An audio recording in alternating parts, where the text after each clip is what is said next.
latest news channel.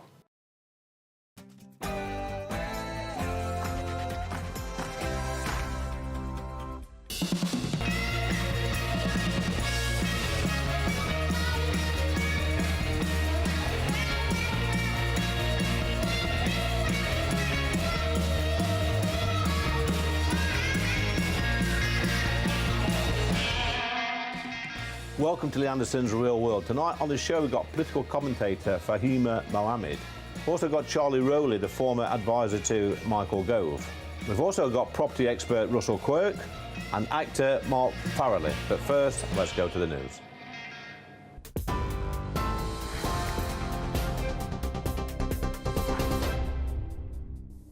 Good evening, it's just gone 8 o'clock. These are your headlines. Armed police have been filmed storming the house of a terror suspect as they arrested 7 Iranians in counter-terror raids across Britain. It comes as 8 people have been arrested in similar raids across the country amid 2 separate probes, with 5 detained over a suspected plot to target a specific premises. The Met Police say officers apprehended 5 men, 4 of whom are Iranian nationals, with all remaining in police custody. 3 Iranian nationals were also arrested in connection with a separate investigation. The Health Secretary has defended Lucy Powell as pressure mounts on the Labour minister to resign after she described the rape gang scandal as a dog whistle on Radio 4's Any Questions. I don't know whether you saw the documentary on Channel 4 about rape gangs. No, we want to blow that little trumpet now, do we? Yeah, okay. There was a real issue. Let's get that dog whistle out, shall we? Yeah. Shadow Home Secretary Chris Philp is among those calling for her to step down, saying her comments belittle the thousands of girls and women who've been raped by grooming gangs. Bulwer Streeting told GBNews she didn't mean what she said and humans make mistakes. In other news, asylum seekers housed in Home Office hotels are paying off people smugglers' debts by illegally working as takeaway delivery drivers. A month-long investigation by the Telegraph newspaper has revealed that migrants are making up to £500 a week by working for delivery services, including Deliveroo, Just Eat and Uber Eats. The couriers, many of whom are banned from working because of their immigration status, are then wiring cash back home to cover the cost of loans that were used to pay criminal gangs for small boat trips across the English Channel. And Lady Gaga has said she is grateful for her Brazilian fans after police in the country claim to have foiled a plot to bomb the event. Police in Brazil say 2 people have been arrested in connection with the alleged plot. The concert on Rio de Janeiro's Copacabana beach attracted an estimated 2.1 million people. Those are the latest GB News headlines. More in an hour. For the very latest GB News direct to your smartphone, sign up to News Alerts by scanning the QR code or go to gbnews.com/alerts.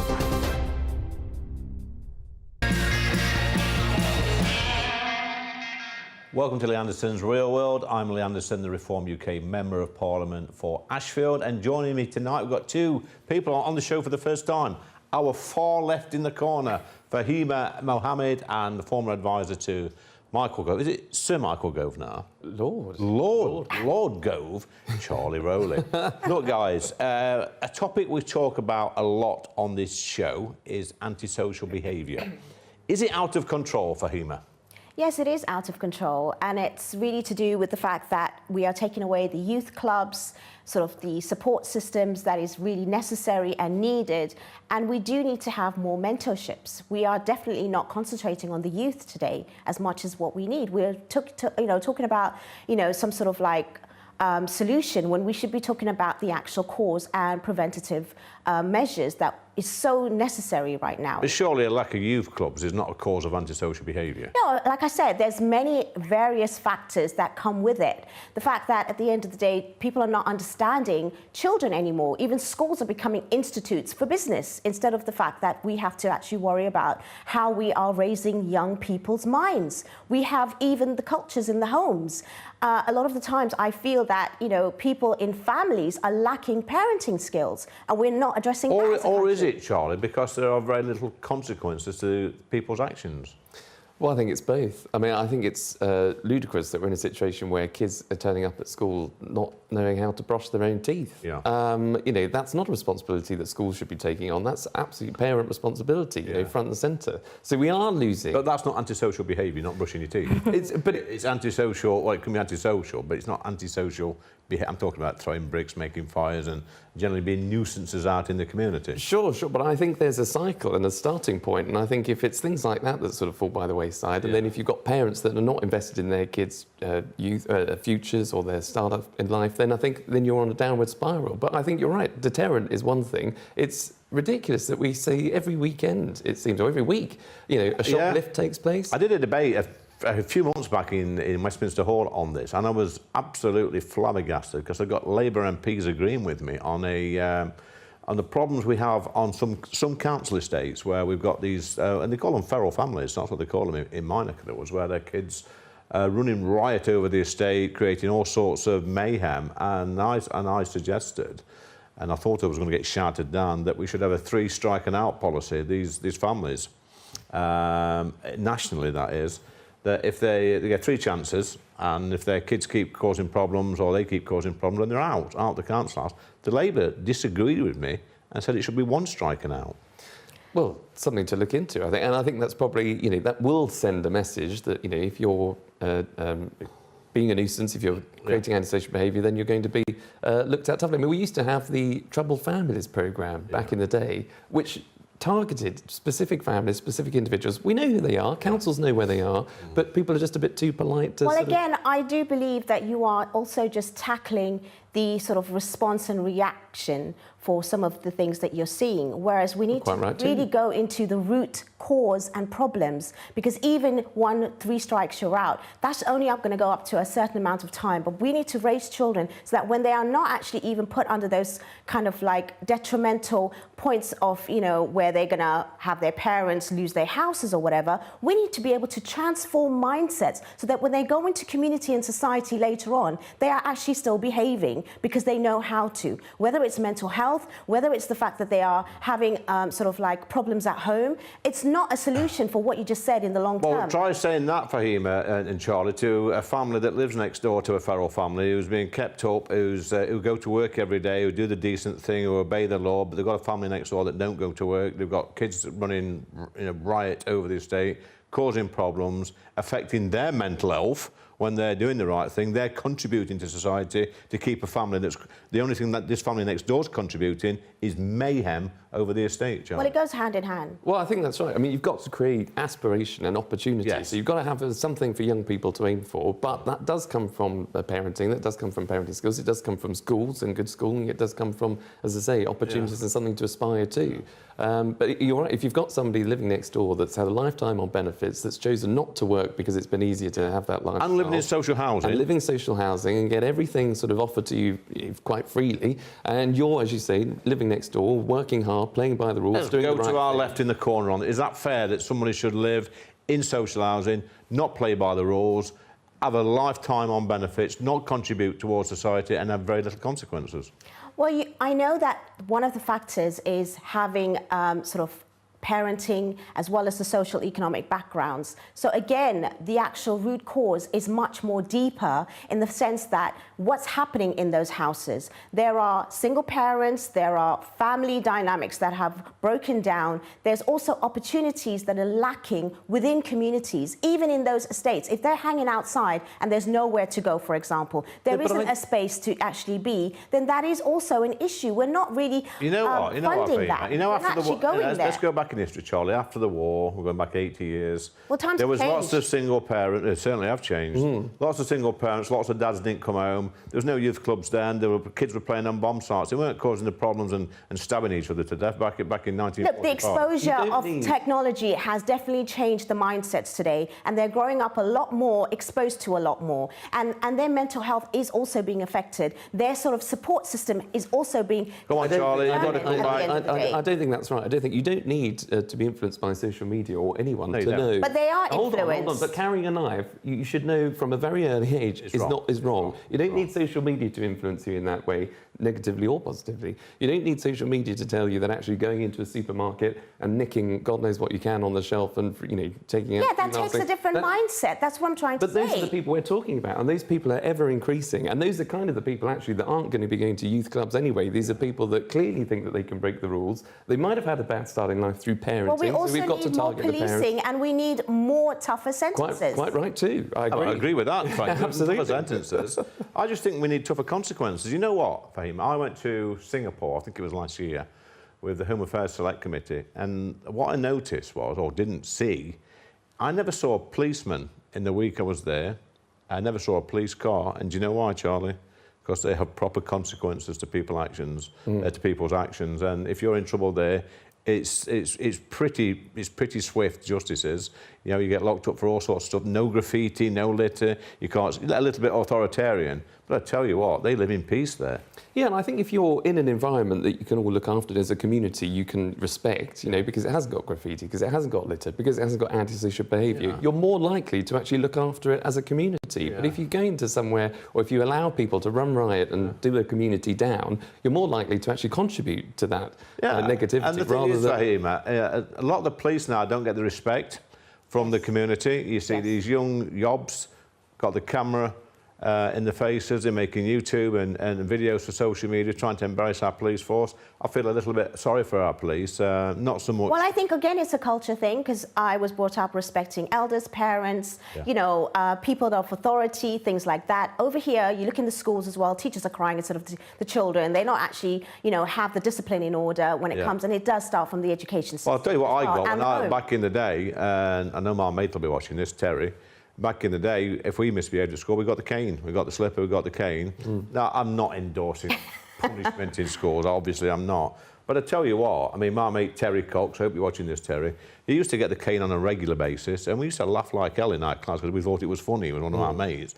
And it didn't stop him being a nuisance. But what it did do, it stopped us being nuisances, because we used to think to ourselves, well, we understand. I'm not having any of that. No, but I think we understand. It's consequences. No, but I think we understand how the brain and the mind works differently. And me being a neurodiversity coach, working for people in probation, knowing that 1 in 3 in the justice system have got either autism, ADHD, dyslexia, and all the rest of it, that actually also stems from the fact that systems in schools are not in place to help them overcome this, and they're taken out and seen as being bad and having bad behaviour, instead of actually supporting them and giving them the right sense. And that's when they go out of the system even more with all the other factors, and that does make a difference. And it kind of rolls into a spiral, which, again, we have no control over. So we do need to understand minds and behaviours. We do need to be up to date with technology and support systems for people as to the way in which they are working. You might not agree with that, but it is definitely something now.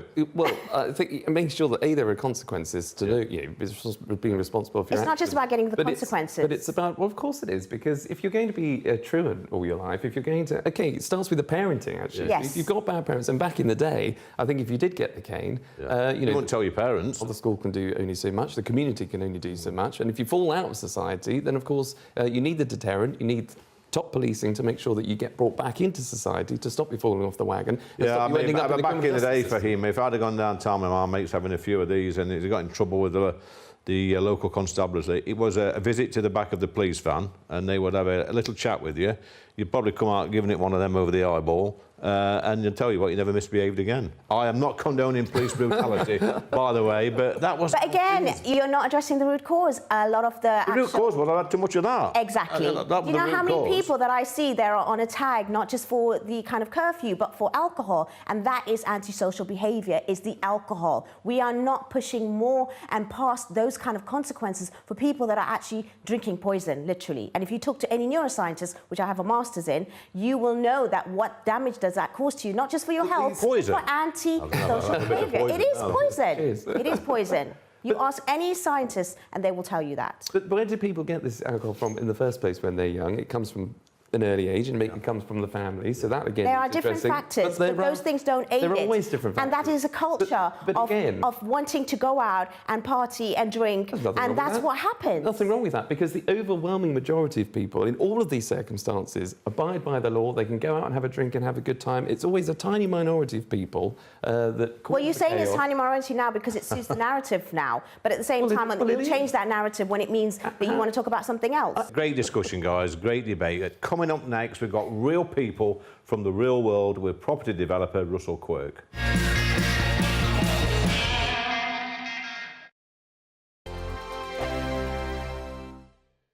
We're proud to be GB News, the People's Channel. And as you know, we always love to hear your views. Now, there's a new way of getting in touch with us at gbnews.com/yoursay. By commenting, you can be part of a live conversation and join our GB News community. You can even talk to me, Bev Turner, or any of the members of the GB News family.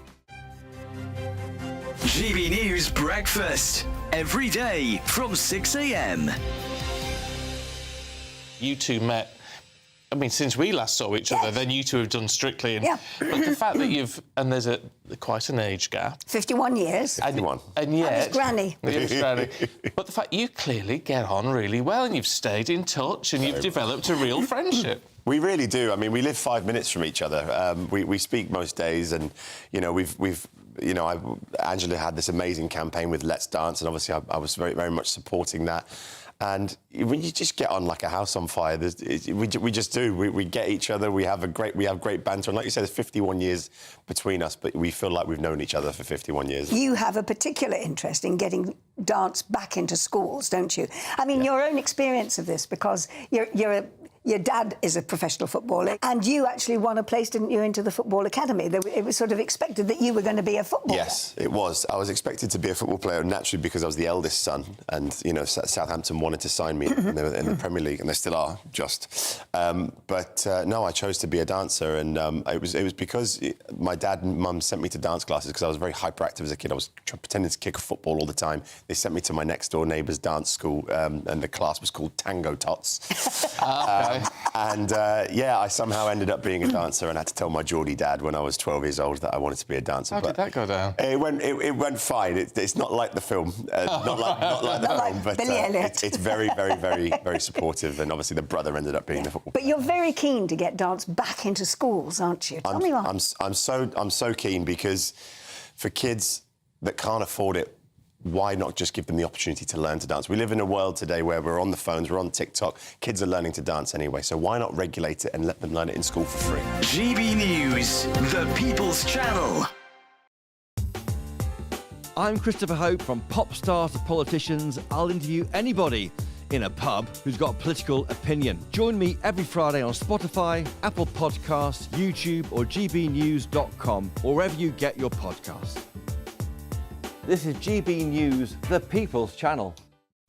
This is Britain's newsroom, where your voice matters. It's just astonishing. With expert analysis and honest opinion, we don't just keep you informed. We bring you unique perspectives you won't see anywhere else. Can't argue with any of that. When the news happens, it happens here. On Britain's newsroom, weekdays from 9:30 a.m. Only on GB News. Welcome back to Lee Anderson's Real World. It's time for real people in the real world. We've got Russell Quirky. I think this is your third time on the show, isn't Yes, it? it is. Yeah, I'm glad to have you back, because you're a businessman, got lots of experience. But one of the things I notice being a politician, Russell, is that people, businessmen, entrepreneurs, rich people, get a lot of stake, a lot of abuse for how much wealth they've got, how much money they've got, and people are always saying they should pay more in taxes and stuff like that. But you know, a lot of the businessmen I speak to, these successful one, there's been many, many bumps in the road to get where they are. Well, but the point about paying more tax, and we hear it from the left all the time, don't we, that, you know, we should be paying, I think there's a call at the moment for a wealth tax that might raise £24 billion. It won't, by the way, simply because those wealthy people, if they're persecuted even further from a taxation point of view, will just leave. Yeah. There's currently a millionaire leaving Britain every 45 minutes. But what's the consequences of a millionaire leaving? So what then happens is, A, they don't pay tax in this country anymore. They'll pay it in Italy or in fact, I was going to say Dubai. In Dubai, there is no tax, right? So you won't pay any at all. all. So that's why that's attractive. You've got clever regimes, clever countries like Ireland, Italy, Dubai, that are making it attractive for wealth creators to live there. Why, though? Well, why? Because then you spend your money there on goods and services, and above all, you employ people. Yeah. What we need to understand, I think what politicians need to understand on the left in particular, is that there's about 16 million people in Britain employed by small and medium enterprise businesses. Not big corporates, not the public sector, SMEs. If you chase those individuals out, then they take their money and their employment elsewhere, and we end up with a huge issue, both in terms of the taxation that then doesn't go into the exchequer. Are you saying that the black hole's getting bigger? Well, I don't think the black hole ever existed, but now it does, right, as a consequence of Rachel Reeves' budget and the fact that, effectively, let's tell it how it is, she's persecuting... Now, Rachel Reeves is not here to defend herself, by the way. I'm sure she'd push back on that one, Russell, but not very capably, in my opinion, because it's a question of logic and common sense. If you have wealth creators and employers and entrepreneurs that, yes, work hard, they graft, they take risk and so on, and they employ people and they pay tax, and so do the people that they employ, if you chase them out the door on the basis of taxing them more, you know, we've seen this £20 billion increase in employers' national insurance, for instance. It's brainless, frankly, Lee, to think that that's not going to have a consequence on an entrepreneur's appetite to stay in Britain. So why do they do it? What the dots that need to be joined here, as far as Rachel Reeves and the Treasury are concerned, is the public sector only receive money as a consequence of taxation, which comes from the private sector. So, you know, the fallacy seems to be, it's a bit like this whole stupid free breakfast thing that Labour have rolled out, where whoever you are in Britain, your kids now can be fed by the state, which is a very sinister thing, in my opinion. But it's been called a free breakfast thing. It's not free. There's no free money, Lee. It comes from us. There's two ways to look at this. Some people say that every child deserves a breakfast. Yes, of course they do. And there's some children out there not getting a breakfast or being looked after properly. But I remember back in the day when I was at school, my mum and dad really struggled to put that dinner money on the table on a Monday morning. There was £3 of money. And that pretty much, that was the last of their money. Fed? Did you get breakfast? Got fed, yeah, of course we did. But now, unfortunately... It doesn't cost a deal, a breakfast, slice of toast. No, of course not. Cornflakes. 30p? Yeah. 40p? Don't say 30p. 30p Lee. 30p Lee. See what we did there? It's nanny statism at the extreme, which brings us back to the entrepreneur point. You know, when I grew up, you know, in fact, my grandfather started his first business about a mile away from where we're sitting here in Loughton, his first estate agency business. You know, he came from a very, very tough background. But he pulled himself up by his bootstraps, you know, the old Norman Tebbit thing, you know, got on his bike, decided after having successive jobs to go out on his own. And, you know, he forged a career for himself based on the fact that he wanted to make stuff, you know, wanted to make life better for himself. What we've now got, because of this nanny statism, because we believe, or those on the left believe, that, you know, the state should look after everybody, even if parents are bad and don't look after their kids themselves, what we're actually doing now is taking away from people the kind of the impetus to go out on their own, work hard, take risk, and be the entrepreneurs of the future. Let's be honest, Russell, the state aren't very good at looking after things. They're not very good at looking after our NHS, our transport system, our borders, our judiciary. They're just not very good at all. We've got to get back to what I would say is Thatcherism, dare I say, which is to make success be rewarded. She weren't that popular in my neck of the woods, by the way. No, I'm sure not, but in my opinion, look, she's the mother of entrepreneurialism in Britain. Yeah. So, you know, minors notwithstanding, and we can have that debate, I suppose, in terms of how she handled the unions back in the 70s and 80s, but in terms of her nurturing an entrepreneurial culture that now has created, you know, the wealth within places like Basildon and Harlow and places like that previously didn't exist because everyone was sucking off the public sector's teat almost. But now you look at places like Basildon and Harlow, just up the road from here, and it's full of white van man entrepreneurs, people that have pulled themselves up by their bootstraps. Graft, pay tax, employ people, expand. And do you know what? If they want to move to a 4-bedroom house and holiday in Dubai because of the results of that risk and that toil, then why the hell shouldn't they be allowed to do that? Russell, we spoke about entrepreneurs, businessmen taking risks. What sort of risks have you taken and was it worth it? Lots. So I've had several businesses, many of which have been successful, that I've sold. I took one big risk back in 2008 when I started a new business called eMove, which was what we called an online estate agency business, one of the first kind of commoditised estate agency businesses. Raised a lot of money, had some very interesting shareholders, people like James Kahn from Dragon's Den, Sarah Beanie, Richard Desmond from Channel 5, Channel 4 were a shareholder, and that business failed. It went bust after having raised £27 million. Wow. I know, but took the risk. It could have worked if it had. The shareholders and the employees would have done very well out of it. It failed, and I'm delighted really to talk about that failure and almost be proud of it on the basis that if I hadn't tried, if I hadn't taken the risk, if I hadn't put best foot forward, then I'd never have known if that business might have ended up paying me, the shareholders and other people lots and lots of money. But the fact that it failed, actually, because it wasn't terminal, if you have a business fail, it doesn't kill you, it's not the end of the world. I then immediately started another business, which I still run now, 7 years later. And did you go back to the same people for more money? No, I haven't raised money since. I mean, that's a torturous thing to do, to go out and raise money from venture capital and higher worth. No, so I now run a PR business which focuses on the property sector.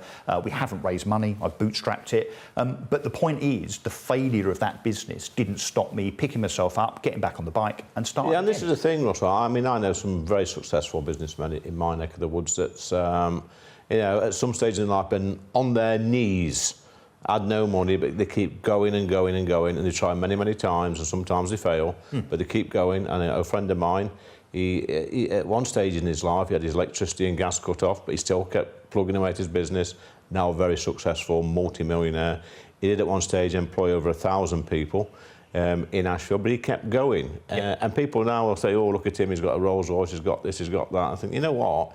He'd come up on the roughest council estate in our area, and it's grafted. But there isn't a successful business person, millionaire, billionaire, that hasn't had failures. They don't get talked about as much because in Britain, unfortunately, failure seems to be a kind of, it's a stigma, it's a pariah.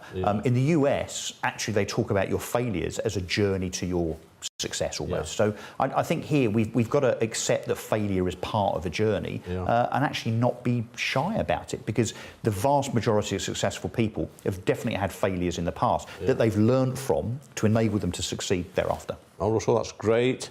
Great insight into your business career. And I think the motto of the story is never give in. Thanks, Paul. Indeed. Thank you. Do not go away, because coming up next, we've got right versus left.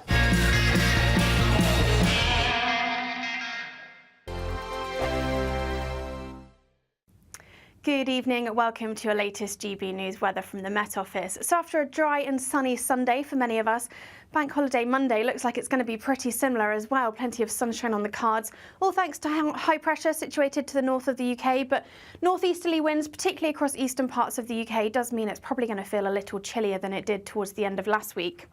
Through the rest of Sunday evening, though, 1 or 2 showers still feeding in across the eastern coast of England, perhaps 1 or 2 heavier downpours across the southeast. But for the majority of the UK, it's going to be a dry night to come. Plenty of clear spells on offer. And when we do see those clear spells in the north or northwest, we could see a touch of frost in places, although most towns and cities generally holding up above zero. So a dry, bright but chilly start to Bank Holiday Monday for much of the UK. Across the northern half of the country, we could see the odd patch of mist and fog in places, but this should clear pretty quickly once the sun comes up through the morning. But otherwise, a dry and bright start to the morning. 1 or 2 isolated showers just along North Sea coast, but these generally very light and scattered. Across eastern parts of England, that's where we'll see the greatest risk of some showers, particularly across the southeast. 1 or 2 heavy downpours at first during the morning, but across parts of Wales, southwest England, a dry and bright start to the morning. And that sets us up through much of Bank Holiday Monday. Plenty of sunshine on the cards, plenty of blue skies on offer. Just a little cloudier across the very far southeast where we see those showers, but where you do catch the sunshine, it will be feeling very pleasant with light winds for most of us. Highs in the southwest, 16, 17, perhaps 18 degrees, and in the north, around 13 or 14 degrees, maybe just a touch cooler across the east with that onshore breeze.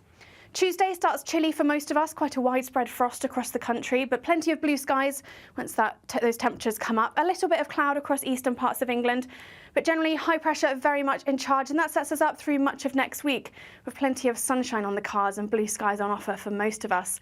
Temperatures will slowly be on the rise throughout the week, and by the end of the week we could see highs around 18 or 19 degrees Celsius. We have a royal invitation for you this Bank Holiday Monday. It's VE Day. We're going to be here at Buckingham Palace from dawn till dusk and at street parties all across the country. Join us for the pomp, the pageantry, the marches and the dramatic fly past. A day when we can all feel proud to be British. VE Day 80, tomorrow and throughout the week. Only on GB News, the People's Channel. Britain's news channel. The royal family is an enduring symbol of tradition, unity and pride for Britain. At GB News, we celebrate what makes this country great. In our new royal newsletter series, you can join me, Cameron Walker, for Inside the Palace, an exclusive look every week that takes you beyond the gates and brings you the very latest from those at the heart of the monarchy. Never miss a royal moment again. Sign up now. Go to gbnews.com/royal newsletter and get the latest straight to your inbox. It's time for Right versus Left, and I've got Michael Gove's former advisor Charlie Rowley and Fahima Mohammed, who is a political commentator, and you also work in the probation service as well, don't you? So, the question, the NHS, it comes up time and time again in Parliament, on the doorstep, you know, political parties fight battles over the NHS. It never seems to really affect the outcome of elections, in my opinion. But does it need more money, Charlie, or does it need reform? Reform. I think the NHS gets a lot of money as it is. I think there aren't that many people in terms of using it compared to what there was even 10, 15 years ago. But it needs reform. There are too many people, I think, in middle management roles. There are too many people, I think, that perhaps using the NHS where they should be using alternative services. So you think something like a Doge should go into the NHS and cut out all the waste? Definitely. The money isn't going to the frontline service. It's not going to the people that are working on the wards. It's not going to the hospitals. It's getting sucked up into this vacuum of nowhere. And I think, look, the NHS is one of our greatest institutions, but it should be free at the point of delivery, free at the point of use for people that actually need it. But I think there's too many people that are relying on it when we can have a... And there's too many people, Fahima, making a lot of money out the NHS as well, contractors and PFI deals and such. You could look at it that way, but I feel that it's, like you mentioned, it's reform, but I don't think it's just also the front line. I think it's the fact that it's a very old system that has never really been sort of updated. And I think the processes are not really working with today's sort of, technology, for example, and developments. And we do have people that are in management and leadership that are not real leaderships. And I agree with that, yeah.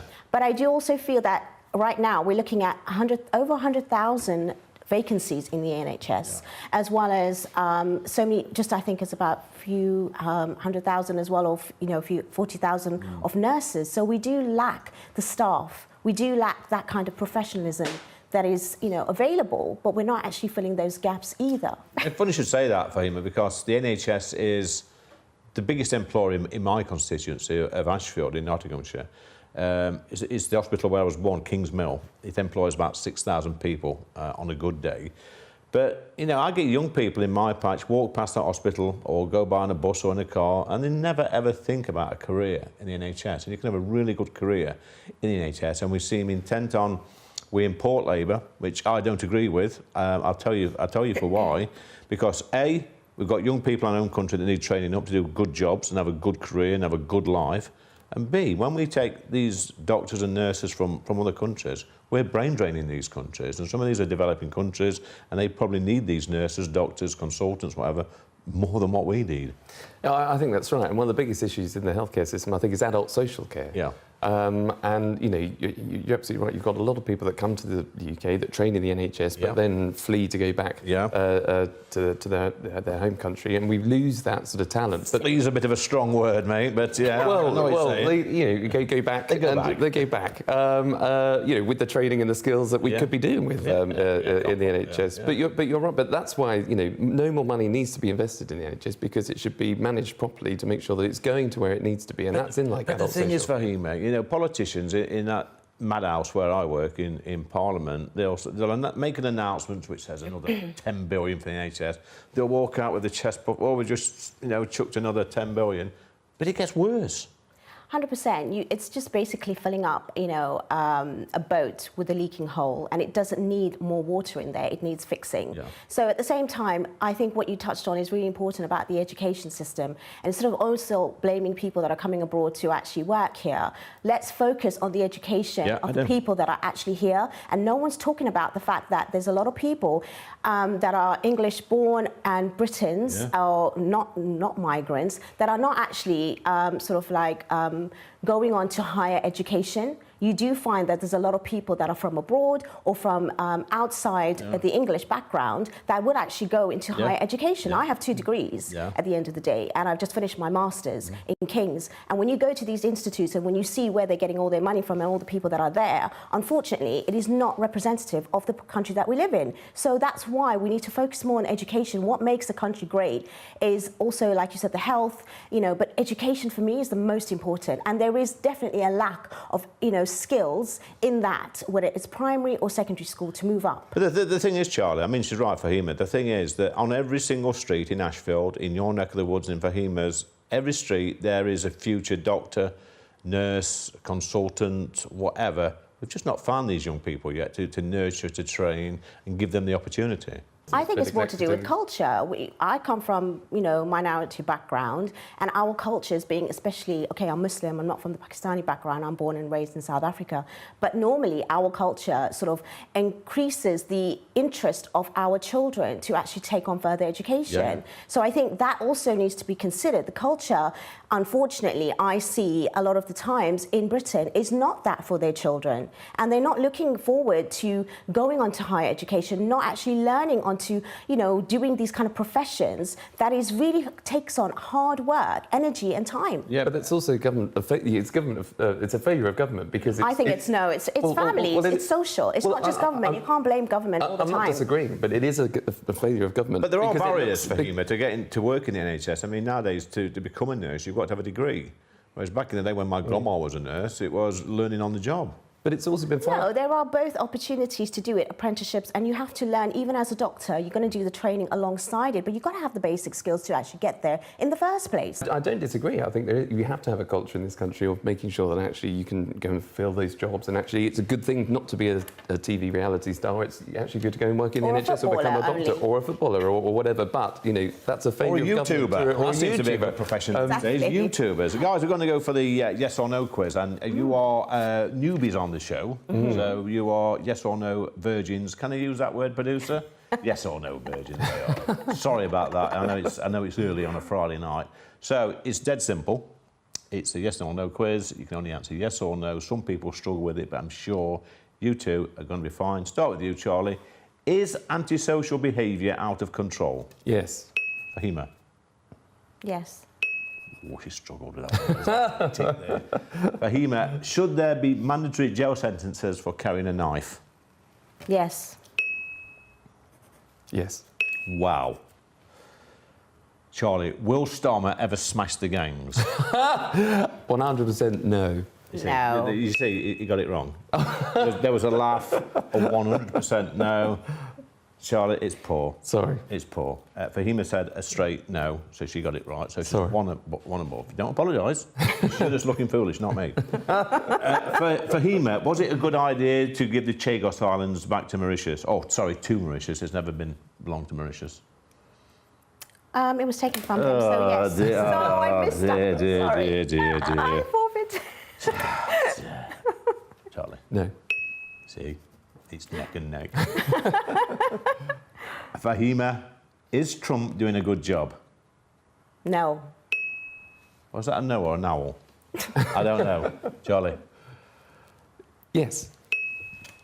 You nearly slipped up there, mate. It's 4-4. They both got one wrong. Charlie, you said that Trump's doing a good job. Explain. I mean, obviously it's going to divide opinion, but I think if you rely too much on individuals and think of it all just through the prism, then I think that's where you go wrong, because there's lots of people that make government work, there's lots of people that make change, and he's driving change from the top. Yeah. He's causing a lot of waves, to say the least. Yeah. But ultimately, if it's about cutting taxes for American people, if it's about putting your own country first, it's about talking up your country, then he's... I think the thing is with Trump, don't listen to what he says, judge him on what he does. I think that's right. What he says is what he does, though. No, it's not all the time. I mean, his direction of travel is pretty good, like I think. I mean, I don't listen to what off he says, because I think some of the stuff he says is outrageous. But if he puts more money in American people's pocket, if he stops the illegal migration over the Mexican border, then he's done pretty much what he promised to do. Yeah. But for him, I was interested in the mandatory jail sentence for people carrying a knife. I agree with that, because I think it would stop a lot of people carrying knives straight away. Yeah. Well, like you said before, I actually work in probation, so I actually coach people for neurodiversity, but also generally with their well-being. So I am literally working at the grassroots and speaking to people that have just come out of prison all over sort of South London boroughs. And a lot of the times I do feel that, that the sentences are a little bit milder because they know they can come out, or they know that at the same time... But I always go back to this, Fahima, and we've got a minute left, but when we had the riots last year in the northwest Southport, Keir Starmer did a good job, I think. I mean, some of the people that went to prison shouldn't have gone to prison, but some of them rioters were arrested, charged, and in prison within 10 days. And you know what? The riots stopped straight away. And I said this in the House to Yvette Cooper, the Home Secretary. If we had a similar sort of policy with people carrying knives, you'd see a massive reduction. Absolutely, because obviously at the end of the day, that's much more serious, and we've seen the knife crime, increase, and that's loss of life. So if people are not being deterrent because of what the system is right now, then obviously it needs to be a lot more tougher. Yeah. I mean, prisons are full as well. I mean, full now of... Well, they've released a load of prisons. They found enough space to put Facebook and then they found criminals in there, exactly. didn't they? Who shouldn't be there? Look, guys, Charlie, that was a disaster for you. Fahima, well done, even though you only got 4 out of 5. Embarrassing, mate. Sorry. Just had one job. But coming up next, we've got actor Mark Fratelli.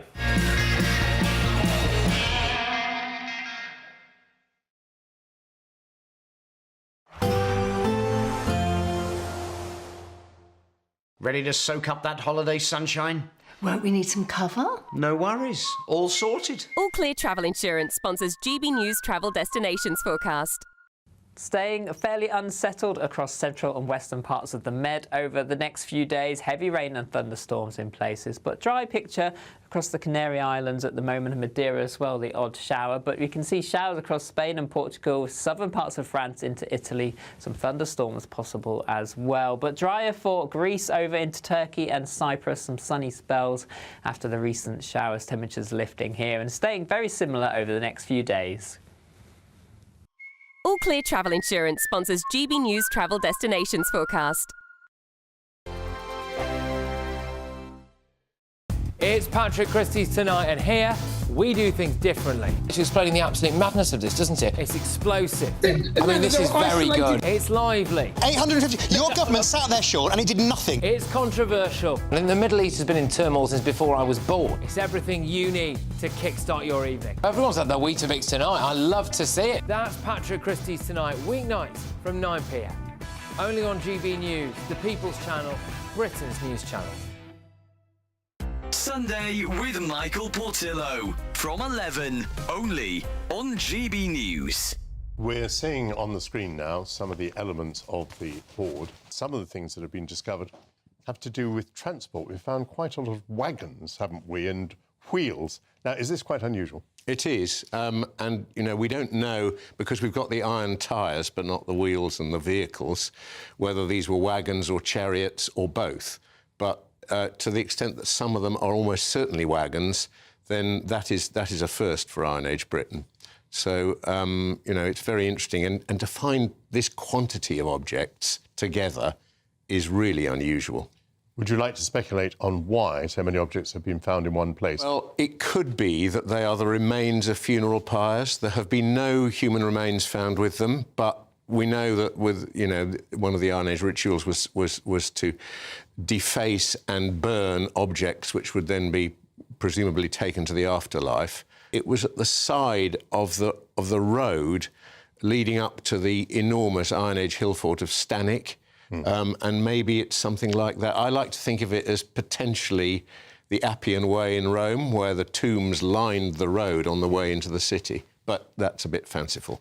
And one of the things we can deduce from this is wealth, can we not? Absolutely. I mean, these people have jewellery, they have sophisticated household items, and they have these vehicles which are pretty sophisticated.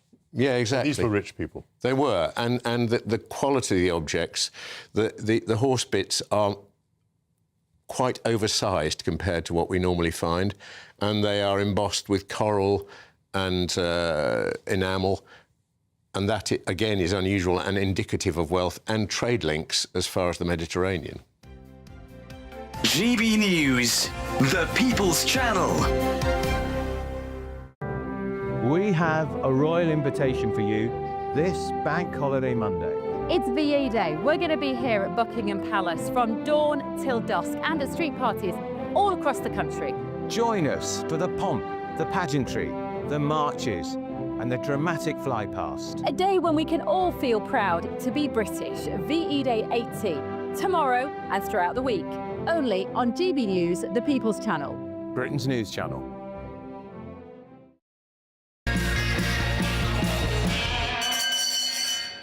That sounds like last orders at the bar, or it should do. I've got Mark Farrelly on my show. Actor, playwright, author, all sorts of lovey stuff, don't you? That's what you do. Can we call them loveys now? Is that allowed? I don't mind lovey. Okay. Lovey's fine. So I was reading the notes earlier, Mark, and I know you've been in lots of stuff and wrote stuff, but the one that really interested me was the one you did about Frankie Howard. How did that come about? Yeah, well, I wrote a play about Frankie Howard called Howard's End. And it's a two-hander, and I play Frankie's partner, Dennis, who nobody knew about for 34 years. And it's an exploration of Frankie's comedy and his life with Dennis. So, yeah, it's a classic roller coaster. So I sort of grew up in the 70s as a kid, when we was allowed to watch stuff like that, Frankie Howard. and I remember the Lurkio character in Up Pompeii. Up Pompeii, yeah. I mean, that was great, weren't it? It was fantastic, and they only made about 12 episodes of that. It's like Fawlty Towers, but it was so classic and brilliant. You only needed a little of it. Yeah. And he was so wonderful at breaking the fourth wall, looking straight to the audience. Oh, yeah. Down the camera. The camera like that, yeah. Wasn't he so good at that? Good at that, so I celebrate that about him. So I tell you, who was the best at that? My comedy heroes. I really liked when Stan Laurel and Oliver Hardy used to do it. I was going to say exactly that, and it was Oliver Hardy. It was Hardy, wasn't it? He would look in disgust at Stan Laurel and he'd go, a pile of bricks would drop on his head. Yeah, and he'd get one of them onto you. Yeah, another fine mess. So they're my comedy heroes, Laurel and Hardy.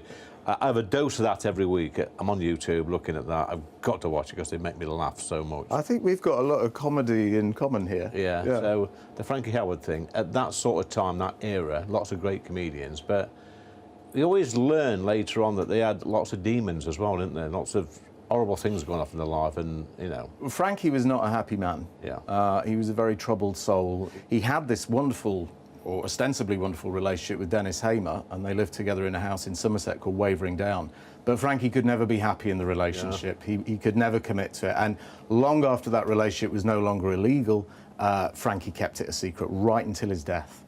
Yeah, because the characters, it's a bit like the Carry On films. Some of the gay actors, like the Kenneth Williams, the Charles Hawtrey's, and yeah, I like that. People like that. They played these like sex mad, misogynist sort of characters, but in real life they weren't that, were they? No, not at all. Frankie in Up Pompeii is always chasing the slave girls. Yeah, he is. Yeah, it's quite funny. Another comedy hero of mine from that, well, a little bit before that, I would say. Well, actually, the same time was Tony Hancock. I mean, when we were kids, we had 2 LPs in our house. I know my parents are watching this now. We had Elvis 40 Greatest Hits. That was one, and the other one was a Tony Hancock LP, and they got the Blood Donor on. And Radio Ham? Radio Ham, that's him, yeah that's him. Tony Hancock, I think, was the first big comedy star, because he was big on radio, but then television came along and it just really exploded. And I think so much of what has followed since owes a debt to Tony Hancock. Yeah, because he had a sad ending, didn't he, really? Yeah, he took his own life, Tony. He was an alcoholic and very demon-ridden. There again, we talk about these sad clowns, and as Frankie says in my play, he says, I'd be a damn sight less happier if I wasn't a clown. So it's worth bearing that in mind, I think. So let's talk about you. Oh! Let's talk about you and in your career. So what are you doing at the moment? So I specialise in one-person shows. Howard's End is a two-hander, but I mainly write one-person shows and perform them. Okay. So I profile people who I think fascinate me and who I think have got something to offer to an audience. So I've done Patrick Hamilton, who came up with the term gaslighting. Yeah. I've done Quentin Crisp and the filmmaker Eric Jarman. So I've created this body of work, and I performed the 4 shows in tandem all over the country. So we've just done Howard's End in the West End to mark 33 years since Frankie Howard passed. Wow, 33 years? It is, yeah. 1992, Easter Sunday, he died. And then I'm heading up after this to the Hope Mill in Manchester to do my Patrick Hamilton play, and then touring all over the country, performing at Sadler's Wells in the summer. You said Tony Hancock liked to drink, and so did another comedy hero of mine, Tommy Cooper. He liked his sauce, didn't he? He did, yeah, they all did. Because there was I think there was like a 3-parter on a few years back. It was him out of Robson and Jerome. I think he played Cooper. Yeah, he did. It was great. Jerome Flynn. Yeah, he was great at it. Yeah. And he's been played quite a few times. He's on stage at the moment. There's a play called The Last Laugh. Our Frankie Howard is appearing in that as Bob Monkhouse. So there's a real interest in that era of comedy at the moment. Yeah. I mean, huge, actually. It is, because for me, when I watch the old clips, another comedy favourite, Larry Grayson, I thought... Shut that door. Shut that door. You're very good. No, he was great, wasn't he? I mean, some of the names he had for these fictional characters. Slack Alice. Apricot Lil. One. Poppet in Pete. Everard Farquharson. Everard Farquharson. And every time he says that makes me laugh. So we're going to get you to pull a pint. Right. We're behind the bar. It's the glasses with the speckles on. Yeah. And it's the neck oil. And getting ready for this. Is that one. You've got 30 seconds. 30? 30 seconds to pull a pint and do me something. Can you do impressions? Well, yeah, I mean, I gave you a little bit of Kenneth there, you know. So here we go. Now we're going to pour a little pint of neck oil, you see, which is rather lovely. I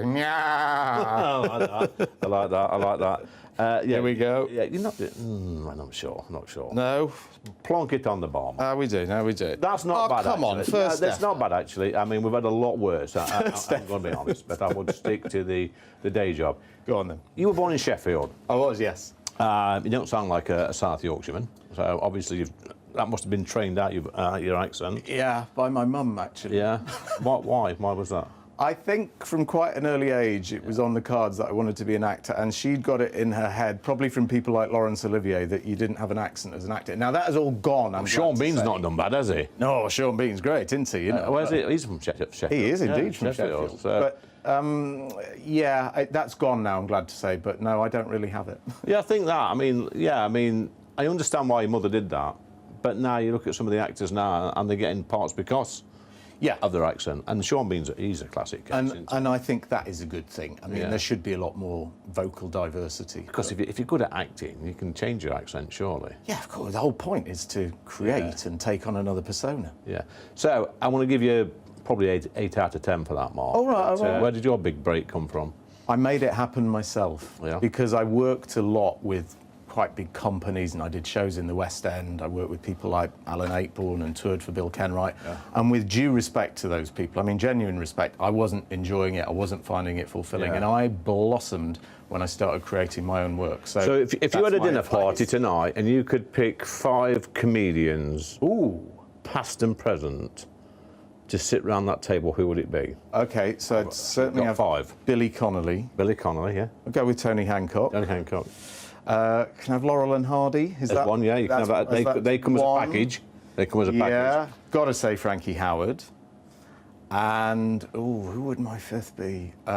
Maybe Kenneth Williams. Kenneth Williams, yeah. You're going to have Larry Grayson. Well, I'd have Larry Grayson. I'd have Leonard Rossiter purely because of Rigsby. Miss Jones. Yeah, that one. Yeah. Good. Laurel and Hardy and Tommy Cooper. Good choices. So Mark, it's a great discussion. What have you been up to recently? I have been touring all around the country, and I'm continuing to do that for the rest of this year and beyond. So all the dates are on my website, which is markfarrelly.co.uk. Mark Farrelly, thank you very much, mate. That's you. last orders, that were brilliant. Thanks for joining me on Lee Anderson's Real World. Please join me again next Friday at 7 p.m.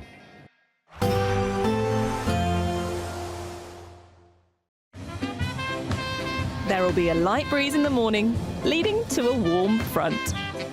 Boxed heat pumps, sponsors of weather on GB News.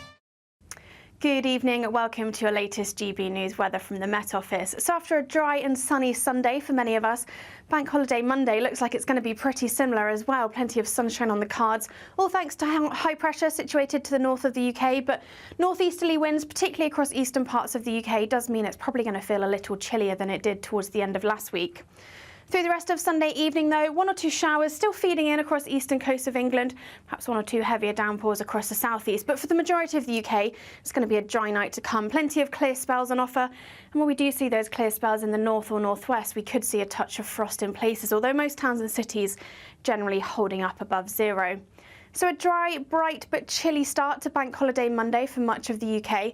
Across the northern half of the country, we could see the odd patch of mist and fog in places, but this should clear pretty quickly once the sun comes up through the morning. But otherwise, a dry and bright start to the morning.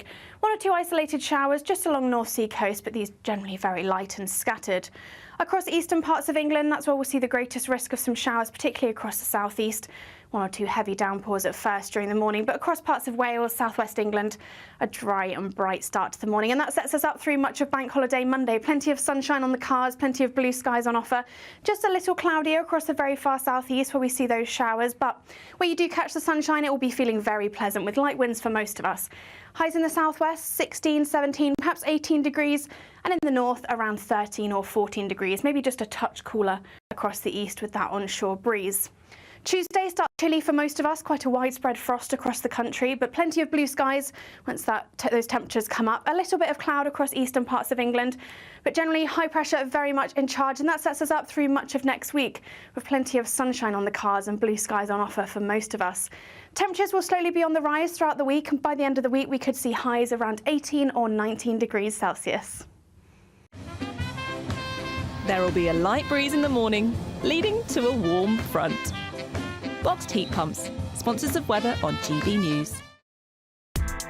Join me, Nana Akwe, for an informative, interactive news programme with a difference.